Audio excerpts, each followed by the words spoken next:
ቀዳመይቲ መልእኽቲ ጳውሎስ ናብ ጢሞቴዎስ ሻድሻይ ምዕራፍ።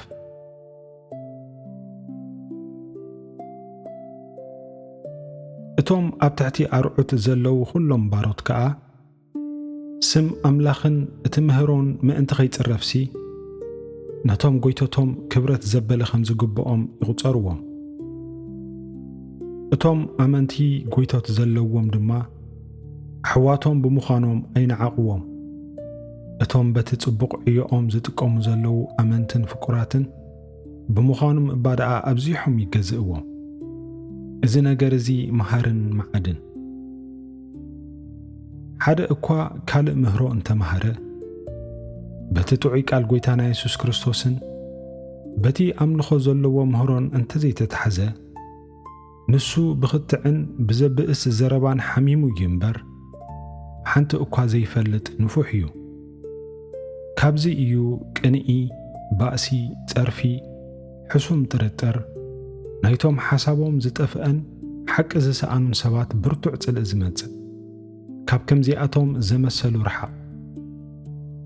እዚኣቶም ኣምልኾስ መገባብሮ ረብሓ ከም ዝኾነ እዩ ዝመስሎም። ግናኸ ኣምልኾ ምስ ይኣኽለኒ ምባል ዓብዪ ረብሓ እዩ። ማለት ናብ ዓለም ሓንቲ እኳ ኣየምጻእናን እሞ ሓንቲ ክንወስድ ኣይከኣለናን እዩ። ቀለምናን ክዳንናን እንተኣሎናስ ንሱ ይእከለና።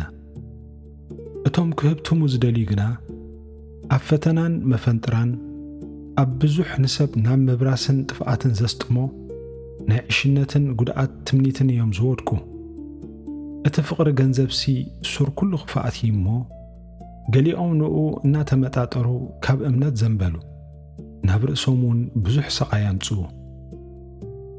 ኣታ ናይ ኣምላኽ ሰብ ንስኻ ግና ካብዚ ህደም እሞ ደድሕሪ ጽድቂ፣ ኣምልኾ፣ እምነት፣ ፍቕሪ፣ ትዕግስቲ፣ ህድኣት ሰዓብ ጽቡቕ ገሊ እምነት ተጋደል። ነታ እተጸዋዕካላ ኣብ ቅድሚ ብዙሓት ምስክር እውን ጽቡቕ ምእማን እተኣመንካላ ሕይወት ዘለዓለም ሓዛ። ክሳዕ ምግላጽ ጐይታና ኢየሱስ ክርስቶስ ነቲ ትእዛዝ ብዘይርስሓትን መንቅብን ክትሕልዎ ኣብ ቅድሚ እቲ ንኹሉ ህያው ዝገብር ኣምላኽን ኣብ ቅድሚ እቲ ኣብ ጶንጢዮስ ጲላጦስ ጽቡቕ ምእማን እተኣመነ ክርስቶስ ኢየሱስን እዕዘዘካ ኣለኹ። ብግዚያቱ ዝገልጾ እቲ ብፁእ በይኑ ኸዓ ስልጣን ዘለዎ ንጉስ ነገሥታት ጐይታ ጐይተት እውን ንሱ በይኑ ዘይመውት ሓደ ሰብ እኳ ከቶ ዘይረኣዮ ክርእዮ እውን ዘይክእል ኣብ ዘይቀረብ ብርሃን ዝነብር ንኡ ኽብርን ናይ ዘለዓለም ስልጣንን ይኹን ኣሜን። ነቶም ኣብዛ ዓለም እዚኣ ዘለዉ ሃብታማት ከይዕበዩ በቲ ኽንሕጐስ ኢሉ ኩሉ ብልግሲ ዝህበና ኣምላኽ እምበር በዛ ሓላፊ ሃብቲ ኸይእመኑ ኣዝዞም። ገበርቲ ሰናይ ክኾኑ ብሰናይ ግብሪ ክህብትሙስ ለጋሳትን መማቐልትን ክኾኑ ናይ ሓቂ ሕይወት ምእንቲ ክረኽቡስ ነቲ ዝመጽእ ዘሎ ጊዜ ጽቡቕ መሰረት ንርእሶም ክእክቡ ኣዝዞም። ኣንታ ጢሞቴዎስ ካብቲ ገሊኦም ተኣሚኖምዎ ካብ እምነት ዘንቢሎም ዘለዉ ብሓሶሲ ፍልጠት ተብሂሉ ዘሎ ርኹስ ሃተውተውን ክትዕ ንርሓቕ። ነቲ ሕድሪ ተዋህበካ ሓልዎ። ጸጋም ሰኻ ይኹን።